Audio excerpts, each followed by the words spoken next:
Good afternoon. Halton Regional Police have provided details on the largest human trafficking investigation in the service's history. Several people have been arrested and dozens of charges have been laid as part of Project Troubadour. CTV's John Musselman's been following this story and joins us with more details. John. Well, Nathan, investigators are telling us this was a 10-month-long investigation, and as you mentioned, it did lead to the arrests of 9 people, more than 85 charges. Now, at the news conference today, we did see some photos of the accused in this case. They also showed us some of the property that was seized in this investigation, including some cars and jewelry. Now, the police are also saying that this was brought to their attention when one of the victims came forward to police. This broke open the case.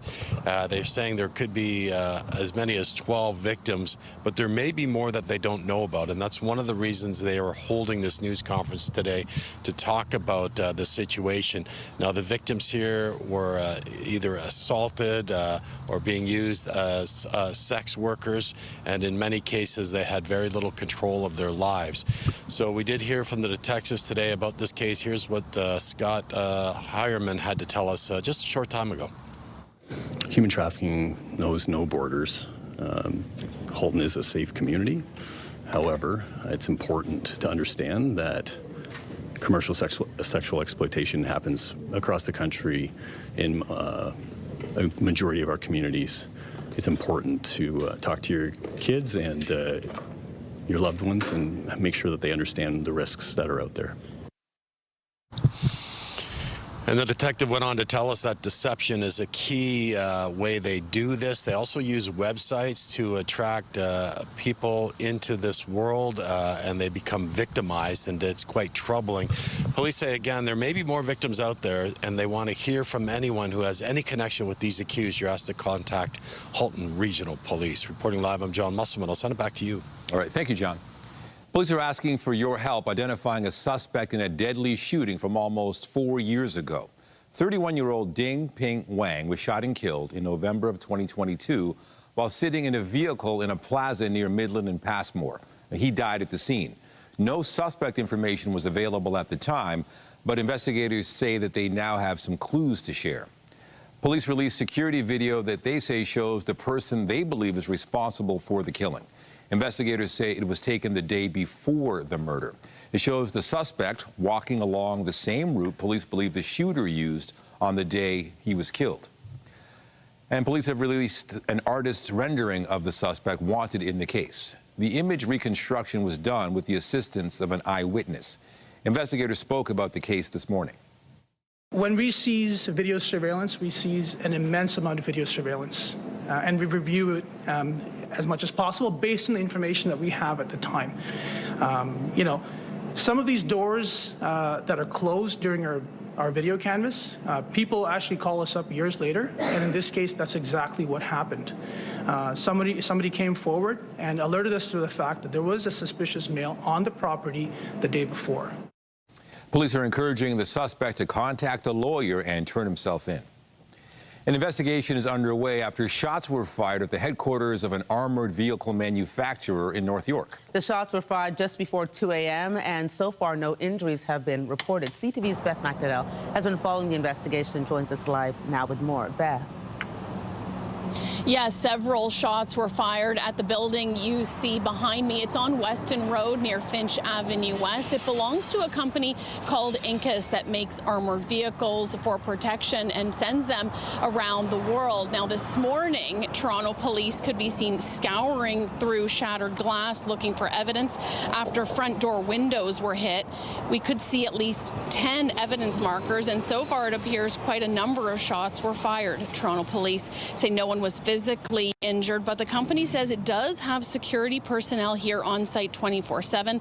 Activists have accused INKAS of supplying Israel with materials in the past. Today, the company says it doesn't confirm which countries exactly it sends supplies. The workers, I mean, I'm very proud of the workers here. When I came in this morning, they were all working. They were all at their station as they normally are. They're extraordinarily talented, but they're committed people, and they're Canadians like the rest of us. They're Torontonians who are just here trying to earn a living to take care of their family. And it's the same for the rest of the company. You know, we're shocked, we're saddened People are frightened, but I think the Toronto Police have done a great deal to mitigate that fear.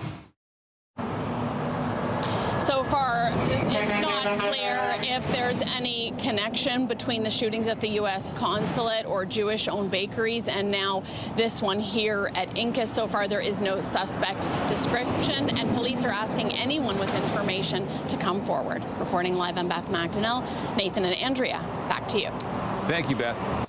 Fire crews are expected to be at an Etobicoke waste transfer station for the rest of the day following a 4-alarm blaze. No injuries have been reported in connection with the fire, which broke out early this morning. CP24's Courtney Heels has been following the firefighting effort and joins us now with more. Courtney. Good afternoon, Andrea. That's right. Firefighters now on 24-hour watch here. They're basically watching for hot spots, and eventually they'll shift into the investigation, trying to get a sense of what sparked this early morning fire and why. You mentioned it was a 4-alarm fire. A number of resources were involved in this one. We heard as many as 100 firefighters were on scene, dozens of fire trucks, and they acknowledge it was a bit of a stubborn fire, one that started just after 3 in the morning. They say that the material that was burning was a mix of construction, material, debris, also some insulation. Here's more from the fire commander who updated this scene earlier this morning. We started an offensive and just transitioned to a defensive attack. We had about a 20 by 20 section directly over the fire collapse. We also cut additional holes in the roof to access the fire. And we were able to apply additional water through that method. The fire is now under control, and we are awaiting additional overhaul opportunities. So you heard there, the fire now considered under control. Again, it's still in a fire watch, meaning that they're just monitoring for any possible hot spots here. In terms of what will be next, there is going to be this investigation. There's also the question why a fire broke out here yet again. This is the second time there has been a fire at this waste management facility in just a matter of months. Back in October, a very similar situation, early morning fire, debris inside the facility caught fire. We asked fire crews about that, if there could be a connection, if there's something that happened last time that maybe led to this fire. At this point, they don't know. They say it is still just too early. And again, the focus now will be on getting those answers. Over to you, Andrea. Thank you, Courtney. Still to come, wildfires are continuing to burn across the province. We'll have the latest on the situation in Ontario and across the country a little later in the newscast. Mayor Olivia Chow and Deputy Mayor Ozma Malik have filed an emergency motion calling on the province to return waterfront land to the city. It comes in the wake of Ottawa blocking the Ford government's plan to expand the island airport. The federal government announced it was grounding the plan following local opposition, with people citing concerns about increased traffic, noise, and air pollution. The city is now calling for the return of the Toronto Islands and Little Norway Park. Despite Ottawa's decision, Ontario Transportation Minister Parmeet Sarkaria has said the government looks forward to continuing to work to advance the expansion of the airport. And Mayor Olivia Chow joins us live to discuss the situation surrounding the island airport. It sounds like you should be happy about this. You put forward a motion calling on the province to also return land to the city. Why is that important to you? Well, we're very thankful that the federal government heard the voices of the people of Toronto, and it was very clear, with one voice saying that we love our waterfront. If you expand the airport, it will wreck it.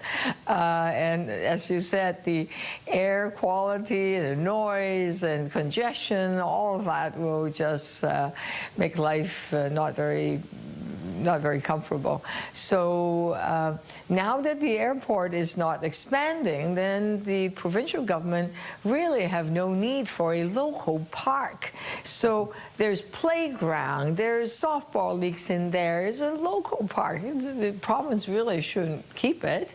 And we have the Hannah's Point Beach, there's several beaches on the Toronto Island. We're about to spend a bit of money because it's been eroding. We want to make sure that we stop the erosion and do some planting in there. So we need some certainty. It's going to still be our land, the City of Toronto land.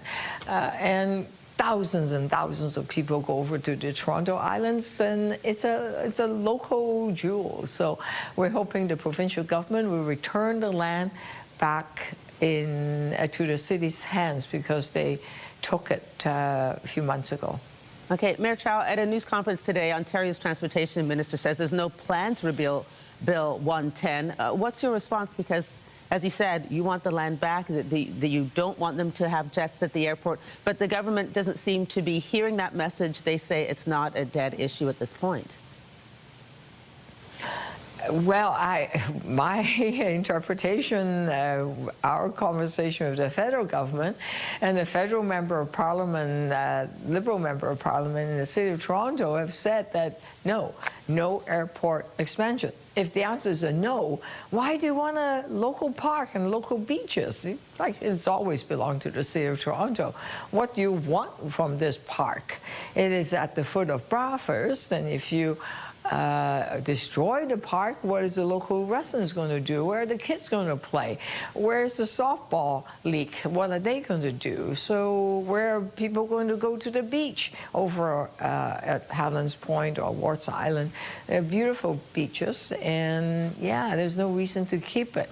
So the federal government has been very clear, and ultimately it's the federal government's responsibility. The Toronto Port Authority belongs to the federal government. They appoint people on the Toronto Port Authority. The tripartite agreement that we had really belongs to the federal government, so it's really, they're the boss. They're the ones that call the shot. Mayor, the Ford government has always said that if you expand the island airport, it can bring in billions of dollars each year into the economy. How do you respond to that? I can't see how that would work. I would love to see a business plan, a business case. What I do know right now is that there are hundreds and hundreds of thousands of people that go over to the Toronto Island. Lots of people go to Harbourfront Centre, to the concert, but Wiseman Stage, and the new park, Bedesege Park, is beautiful, and tons of people. It's very popular. And then there are a lot of home builders that are building lots of housing by the waterfront. You can't have a new home where you cannot open the window, because that's what it's supposed to be. You can't open the window because the air quality is going to be terrible. So who would want to build housing, and who would want to buy or rent any housing where you can't open the windows? That's absurd. So it's not compatible. The airport as it is all right, it's fine, but when you expand it to 10 million people coming in, whoa. It's going to be congested. It's just negative impact. So I can't see how it will generate money for the federal or the provincial government. Okay, Mayor Olivia Chow, thanks for joining us to discuss this topic. I'm sure the conversation will continue. Thank you. A new supportive housing complex for Indigenous men has opened in Leslieville. The Nahumeras building at 230 Coxwell Avenue includes 20 affordable rental units. The nonprofit organization says the new building reflects their mission to foster healthy lives with a strong commitment to Indigenous traditions. Nahumeras says the location was chosen due to its proximity to transit and other services. We've learned at Nahumeras that the best way to end homelessness is simply with housing. And then once you get the housing, you wrap around the supports for the people that come through the doors that might need it. If barriers get in their way, they get hiccups along the way. So we're very proud with this site. We've had overwhelming support, not only from our city councillor, but also from our neighbors who've really made us feel welcome. So I want to say miigwech to our neighbors for the great support. Ribbon cuttings mark the end of a great deal of work, but they also mark a beginning. For the 20 Indigenous men who will live here today, this represents a new beginning of having safe, stable, and affordable place to call home. That is what this is really about. It's not about the organizations represented here. It's not about who receives the credit for the funding.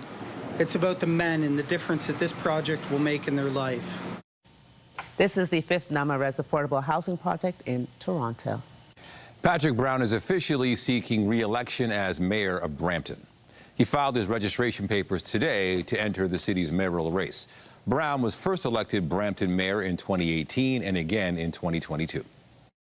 I have to say, 8 years ago when I began as mayor, I felt there was real challenges, whether it's not having approvals for a new hospital, a lack of policing infrastructure, a lack of transit infrastructure, a lack of recreation infrastructure. And you look at where we are today, you know, the trains are full speed ahead for the big Brampton build, the big Brampton projects. Voters in Brampton will head to the polls on October 26th. The CNE is set to host its annual job fair this week, and this year they're branching out to include other community organizations. The event will be held at the Anarcare Center on Wednesday. The CNE and its vendors will be looking to fill roughly 720 positions that are still available. They include cashiers, game attendants, and informational guides.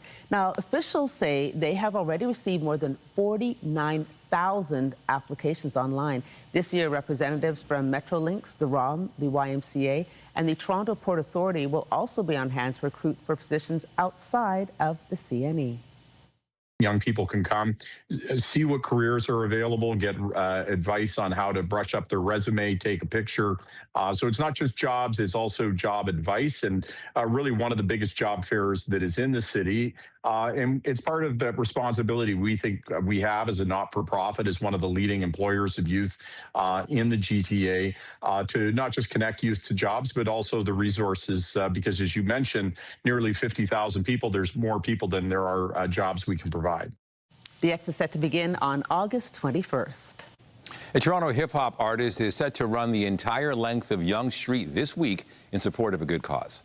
On Thursday, Dylan King, also known as Dylan Ponders, is running the entire length of Yonge Street, which covers nearly 90 kilometers, to raise money and awareness about homelessness in Canada. He says the issue is personal, as he experienced homelessness himself. People tend to view homelessness as something that just is, not really looking at what can I donate, how can I help. Maybe I should start looking at these people like human beings rather than just a part of the sidewalk. Yeah. And mental health issues were why I fell into homelessness. I was experiencing addiction and all types of darkness when I was experiencing homelessness, and I was also suicidal in that chapter of my life. So my empathy runs really deep, and no matter how successful I become, I'm going to shed light on things that matter to me. King is encouraging supporters to make a donation online at the Canadian Alliance to End Homelessness website.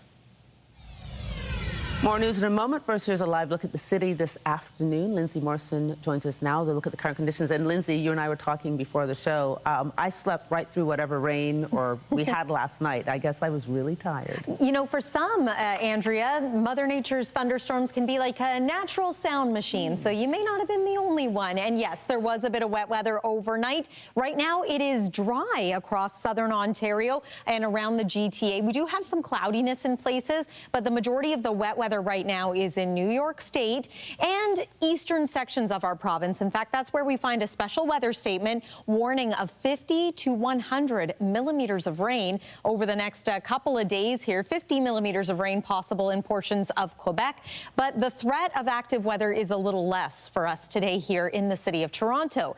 It is humid out there. 25 degrees feels like 31 right now. Winds are out of the northwest and they will strengthen a little later today, but overall it's looking not bad. I think most areas are going to remain dry today, but we're going to call it about a 30% chance of a passing shower or a pop-up thunderstorm. We'll take you through the forecast for the rest of the week coming up. For now, though, Nathan, I'll send it over to you. Thank you, Lindsay.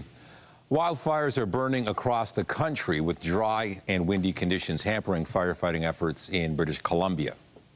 It has grown significantly over the course of the last number of days, and while there was some precipitation over the last day, continue to be concerned with the direction that that fire is heading. Two fires near the village of Clinton merged over the weekend, with the flames now covering an area of roughly 630 square kilometers.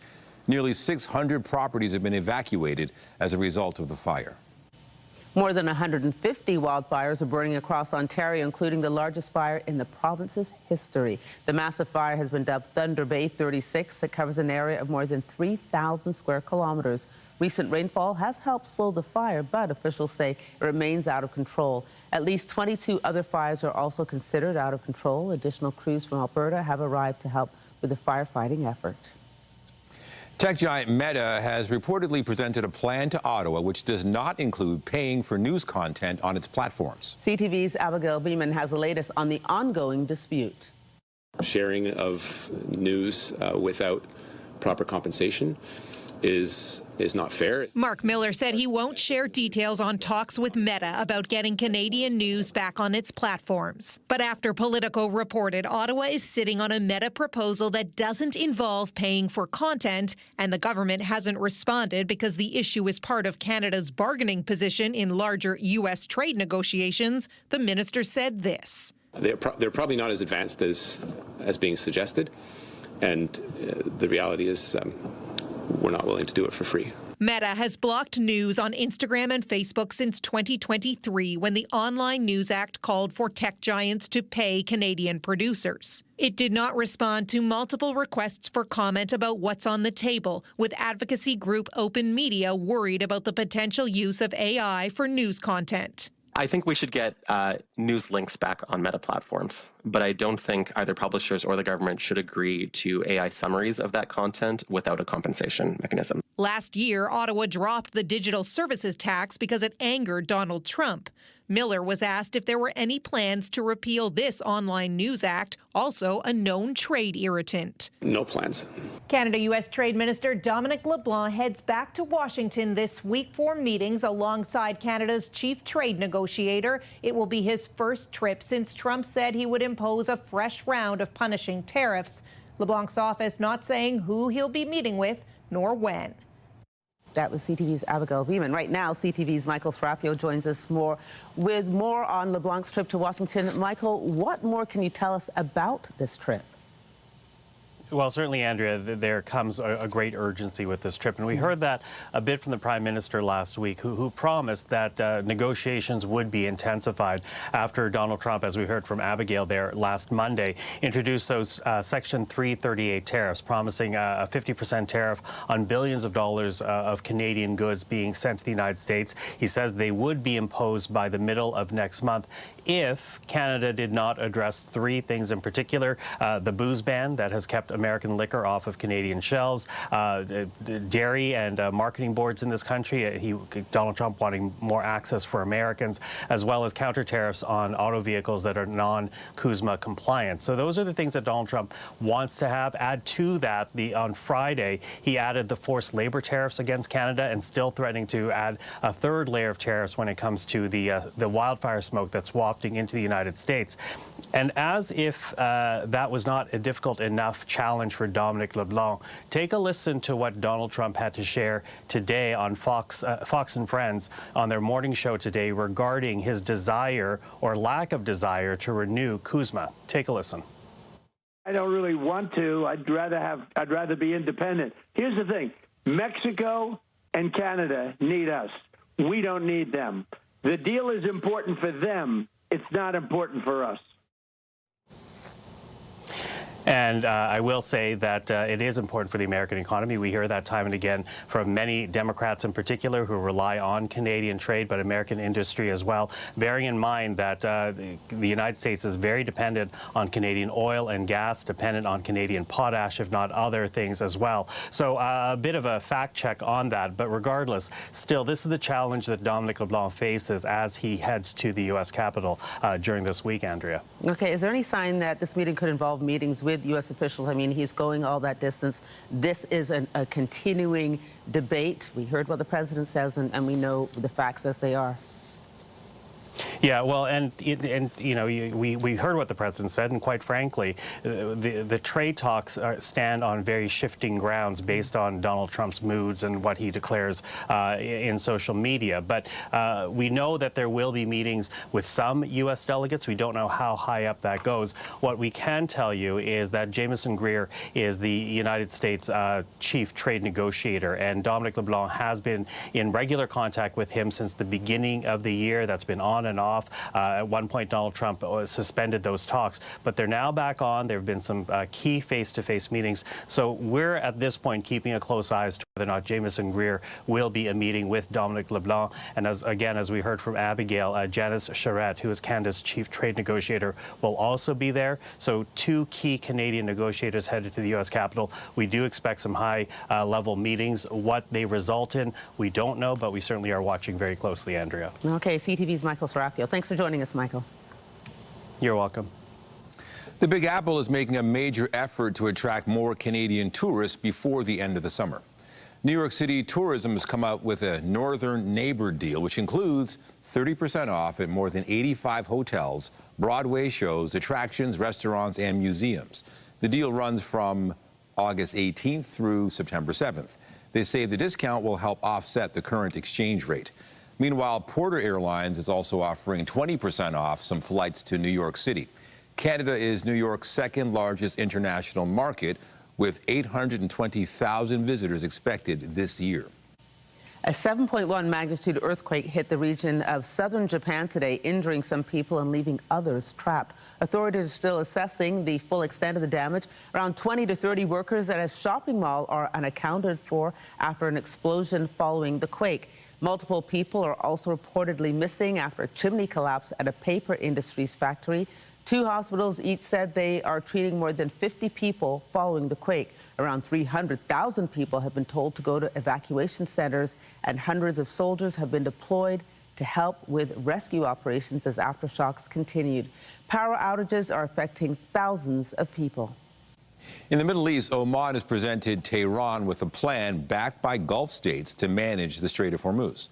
The proposal includes collecting voluntary fees for using the crucial energy corridor. Iran effectively shut down the Strait of Hormuz to ships other than its own after the U.S. and Israel attacked in February. A deal last month partially reopened it, but the agreement collapsed in July after Iran fired on ships using a channel that it did not approve. Tehran has yet to respond to the Omani plan. In Washington, the U.S. President Donald Trump held separate meetings with the leaders of Israel and Ukraine today. These are images of Volodymyr Zelensky arriving at the White House. The Ukrainian president later said he had a good meeting with his American counterpart. The 2 men discussed reinvigorating peace talks in the war with Russia and licensing for Kyiv to produce U.S. missile interceptors. Israel's prime minister is also at 1600 Pennsylvania Avenue. It is Benjamin Netanyahu's first meeting with Trump since their 2 countries launched the war against Iran. The U.S. president voiced irritation with him before today's meeting, saying details of Netanyahu's planned talking points on Iran had surfaced publicly. All 3 leaders will attend the funeral of Senator Lindsey Graham later this afternoon.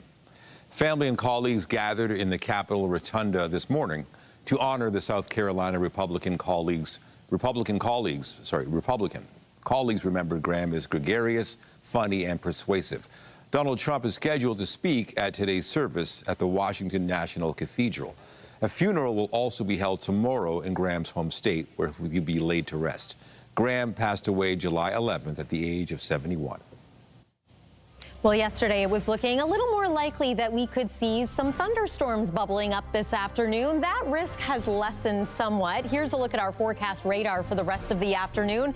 And really the next couple of days here, we are going to be mostly dry and enjoying some sunshine. Your next 3 days look like this. It's back to full sunshine for Thursday and Friday with seasonal highs nearing 30 degrees. And then, of course, that's to wrap up the month of July. We welcome August on Saturday. Not only is it the long weekend, but the Toronto Caribbean Carnival will be happening. Right now, it looks like a variable cloudiness kind of day with a daytime high of 27, feeling like 33. Stay with us. We'll take a full look at your 7-day forecast after the break. When you see it happen, send it to CTV News. Text 10400. From your screen to ours. Text 10400. All right, let's talk about the forecast. It is warm outside. I do appreciate that, but not the bright, sunny skies that I'd be hoping for. Yeah. What do you think, Andrea?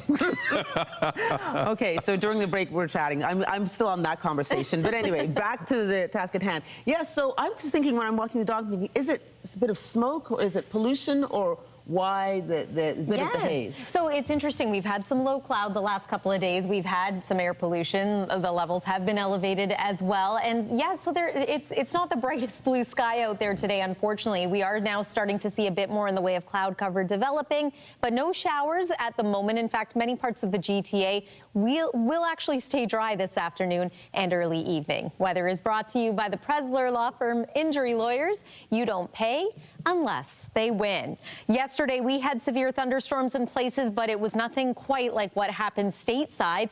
This is some footage from Wisconsin, where it has since been confirmed that an EF2 tornado touched down. So torrential amounts of rain and widespread damage. Look at some of these scenes coming out of the area. There are still thousands of people without electricity in the state of Wisconsin. And also there was some damage in parts of Illinois, also as those storms continued to track eastward. And now, as we take a look at the current satellite and radar, we find the majority of the active weather across the upper part of New York State. And we've got some heavy rain impacting portions of Quebec. Also, sections of eastern Ontario from about Brockville over toward the city of Ottawa. It's going to be a soggy day today and perhaps into the day tomorrow as well. And that is why Environment Canada has a special weather statement in place, warning of up to 100 millimeters of rain. So that's what happens when the same areas just keep getting hit over and over again as that low circulates. For us, there you can see right downtown Toronto, a bit more cloud cover has developed. If you're joining us from areas outside of the downtown or lakeside communities, you might be seeing a little more in the way of sunshine, maybe a bit of a bluer sky. There's some cloud cover across parts of cottage country and southwestern Ontario at this hour too. But on the forecast radar, it's looking pretty dry at this point. I still want to mention that we are holding on to the threat of showers and storms for today, but it's not looking like a sure thing. Tomorrow, Thursday, Friday, much drier by comparison, and we should be able to enjoy more in the way of sunshine those days too. Winds out of the north already. They're expected to strengthen into the night tonight, and even by this time tomorrow, we still could be dealing with gusts to near 50 kilometers per hour. All right, temperatures and humidex values. It feels like 34 right now in Windsor. It's a little muggy in Toronto, too. It's feeling like 31. And at the height of the day, we expect that it will be feeling more like 33 out there. 27 degrees is our expected high, which is seasonal. That's a normal temperature this time of year. Evening sports forecast, all should be a go, especially if we can avoid that active weather in the form of showers or storms. Overnight tonight, still quite unsettled in eastern Ontario, but partly cloudy skies, I should say, overnight tonight for us. 18 degrees for the low, and then tomorrow's high, slightly cooler with those strong northerly winds. 26 degrees is going to feel a little more like 30. Here is your 7-day forecast. So nice sunshine heating up into the day on Friday, and it is going to be hot and humid for the start of this weekend. Of course, the Grand Parade is going to be happening on Saturday for the Toronto Caribbean Carnival. 27 degrees will feel more like 33. Expecting a bit of cloud to mix in, and then Sunday, possibility of some wet weather. But Monday, we're back into a mix of sun and cloud. That's the weather for now. Nathan, over to you. Thank you, Lindsay. The Blue Jays hope to keep the momentum going when they continue their series with the Washington Nationals.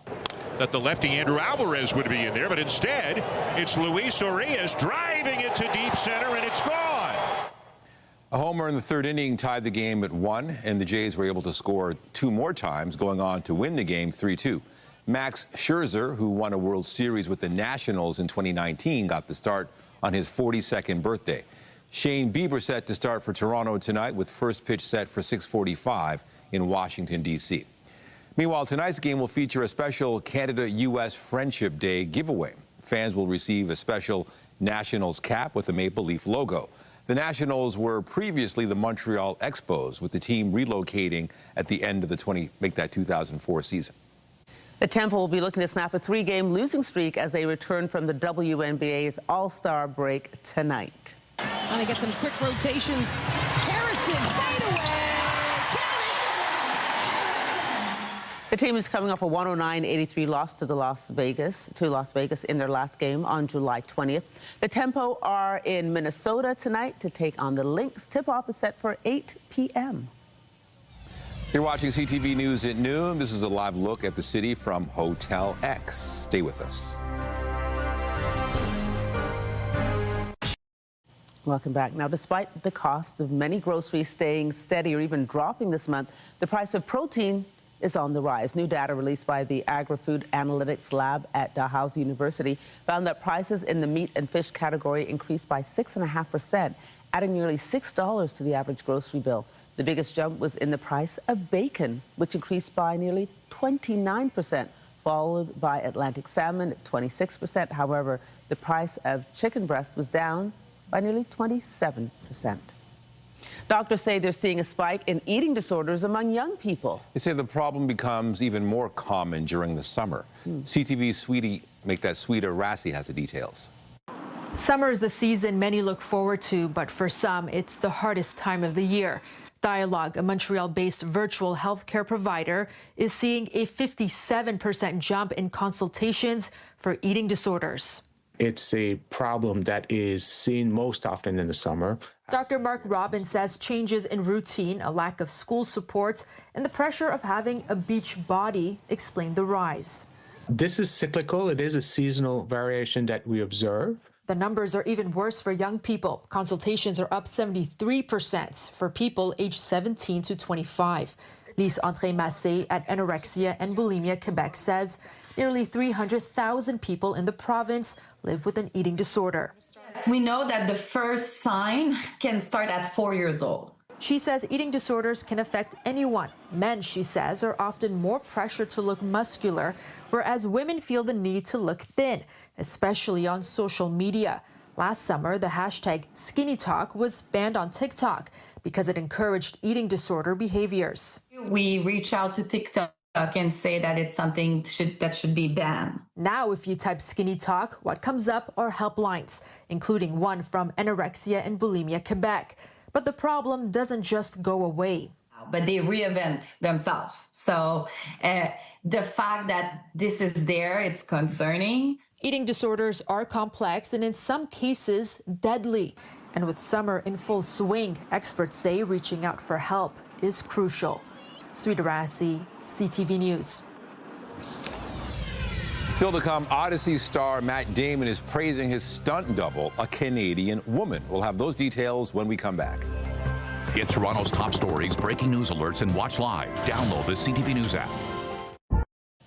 The Odyssey has been dominating the box office recently, and star Matt Damon has been praising the work of his stunt double. He's a woman from Vancouver who stands less than 5 feet tall. For more on this, we're joined live by Sam East, host with 99.9 Virgin Radio, for our segment Chronically Online.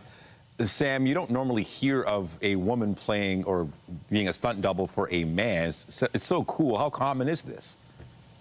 Not as common as maybe it should be, and especially in this particular case. We know that The Odyssey is a massive blockbuster film for 2026, but we're not focusing as much on this incredible story about a woman from Vancouver who, in a very action-packed scene, plays Matt Damon's stunt woman. Now, she's a very well-versed stunt woman. She stands at just 4 feet 6 inches tall, and it's been told that Christopher Nolan didn't really want to rely too much on CGI, and so he hired both 7-foot actors and this 4 foot 6 inch stunt woman to portray just that huge size difference. And Matt Damon has gone on record to say this woman is incredible. Her name's Devin Dalton from Vancouver, 35 years old, and she has, quote, the best arms he's ever seen. It is pretty wild because, and the thing though also is that this year at the Academy Awards, we still don't have a stunt double Academy Award. It's going to be next year. So all these incredible stunts this woman will not qualify for, or the team of stunt people won't qualify for. But I'm sure in the future, she's done work for so many years, maybe eventually she will. Okay, next topic. A raccoon called Jimothy recently went viral, which has prompted Toronto Public Health to issue a warning about people not getting too friendly with the animals. What is this? Oh, Andrea and Nathan, this is the most ridiculous, but also the best showing of the internet. There is this raccoon from Seattle that's gone absolutely viral. Look at this little guy. He has a rare condition called short spine syndrome, which causes him to have this stature, and he has won over hearts all over the internet, and now his official nickname is Jimothy. Now, because we're so endeared to him, this has actually reached our Toronto Public Health Unit, and they've put out an official statement essentially warning us from getting too close. Whether they're going viral in Seattle or roaming the streets of Toronto, raccoons are wild animals and can carry rabies, give wildlife space, and admire from afar even the internet stars. I mean, listen, maybe it sounds ridiculous, but I think it's a worthy reminder, because you see someone like Jimothy that's going rampant all over the internet, and you think, okay, you know, what's the big deal? I can approach my local friendly Toronto raccoon. Probably wise not to. Yeah. I've never said that. Yeah, I don't think anybody in Toronto says they're getting close to raccoon. They're like, get away from the raccoon. I would consider Jimothy cute, but I guess everybody's cute in some way. Well, yeah, a lot of people are really endeared to Jimothy, saying that this is like a heritage moment now at this point. That's how far it's gone. Yikes. All right. Well, remember, you can listen to Sam weekdays from 2 to 5 on 99.9 Virgin Radio. Sam East, always a pleasure. Take care. Thanks for having me. Well, coming up, packing as much flavor as possible into a potato chip. We'll have more on a Montreal restaurant that is sharing the taste of one of its signature dishes.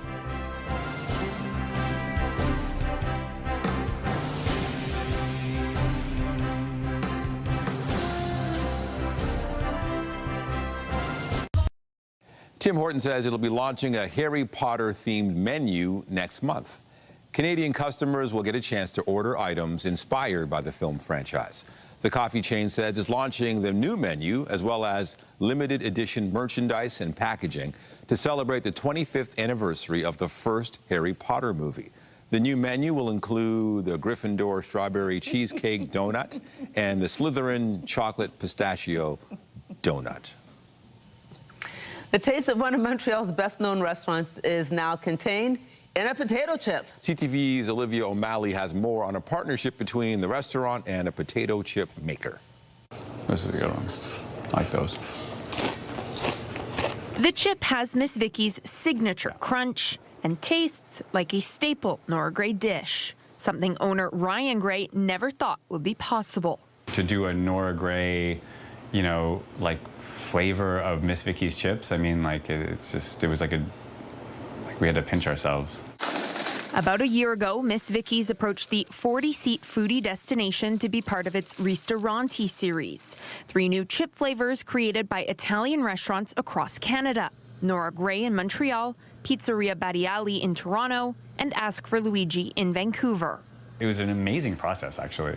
Like really way more in-depth and you know, scientific than you'd expect. The 15-year-old restaurant's menu changes with each season, but they ended up going with the flavor from a plate they've served since the start. Homemade spicy pepperoncini with freshly baked focaccia. You know, our focaccia that we do here is like a sourdough focaccia as well, so there's like a tanginess to it, and then you get the heat from the peppers. Recipe developers and tasters worked with the restaurant to recreate pepperoncini and focaccia in chip form. Gray, a salt and vinegar lover himself, says he had no idea what to expect, but was blown away by the final product, and so were consumers. There was just like really and truly like a tsunami of attention. When the flavor was first released last year, Canadians gobbled it up. They were selling out all over town and all over, like, in other cities also. Like, we were getting messages, people kept trying to get the chips from, like, come here to get the chips. The chips are back on shelves for a limited time. But if you want the real deal, Nora Gray is open Tuesday to Saturday. Go great with a glass of orange wine. Olivia O'Malley, CTV News. Okay, before we do our chip talk, we want to say congratulations to Lindsay. It's been 20 years since you were first an intern at the Weather Network. And look how far she's come, folks. I know she was 5 when she started 20 years ago, but congratulations, Lindsay, for the longevity of your career. Thank you very much. And I will add that this weekend, the August long weekend, is 7 years since I started working with you here at CTV Toronto. Come back to weekend. All these I know you're not coming back. Okay, favorite chip flavor, because I like that story. I think sour cream and onion. And there's one brand that it's called like loads of flavor. So there's just so much of that flavor on it. And so I think that's my favorite. It's funny. I like pretty much every type of chip. But I would say sour cream and bacon. Interesting choices. So close to yours, a little bit. I'm British, little so different. that's why sour cream and onion. How about yourself? I'm going to pick the really Canadian ones, ketchup chips and all dressed. Both good. Yes. But I'm with you. I like them all. I could use some right now. Yeah, me too. It's lunchtime. Our lunchtime is coming up. Let's see what's going on with the weather. Weather-wise, as you can see, it's fairly cloudy right now. Downtown Toronto, you might find a little more sunshine the further away from Lake Ontario you go today. Here's one more look at our satellite and radar. We're not seeing any thunderstorm activity right now in southern Ontario, so perhaps that's a good thing. When it comes to your outdoor plans, you can take your lunch outside this afternoon. Overnight tonight, 18 for the low. That's near normal. It's also slightly on the warmer side, partly cloudy skies. We are going to have a northwest wind tonight and into the day tomorrow. That's going to make our temperature slightly cooler than today. Not quite as humid as today either into tomorrow, but still feeling like 30. And still quite unsettled for eastern sections of Ontario. The 7-day forecast looks like this. Lots of sunshine for Thursday and Friday. Cloud is going to re-increase as we make our way into the long weekend with that possibility of some wet weather into the day on Sunday. Nathan and Andrea. All right, good to know. Thank you, Lindsay. And that's it for CTV News at noon. Remember, you can get Toronto's breaking news all day long on CP24 and at ctvnewstoronto.ca. For Lindsay Morrison, the 20-year veteran, and all of us here at CTV News, have a pleasant afternoon. I'm Andrea Case. And I'm Nathan Downer. Be sure to join us later for CTV News at 5 and 6. Have a great day. Bye-bye.